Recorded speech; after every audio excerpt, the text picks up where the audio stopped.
कुरडया भिजवून केलेली भाजी, कुरडया भिजवून घेतलेल्या आहेत. आता पॅनमध्ये 2 पळ्या तेल टाकून घेऊ. त्यामध्ये कांदा, जिरे, मोहरी छान परतून घेऊ.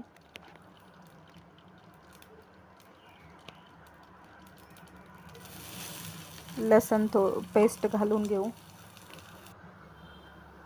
कांदा छान परतलेला आहे, त्याला सोनेरी कलर आलेला आहे. त्यामध्ये आता हळदी पावडर, लाल मिर्च पावडर मिक्स करून घेऊ. यामध्ये कुरडईचा भुगा घालून घेऊ. चवीनुसार मीठ, कुरडईमध्ये मीठ असते त्यामुळे थोडेसेच टाकावे. यामध्ये डेकोरेशनसाठी कोथिंबीर घालावी. झाकून एक वाफ काढून घ्यावी.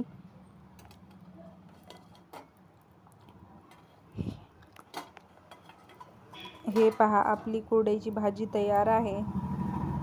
खायला खूप छान लागते.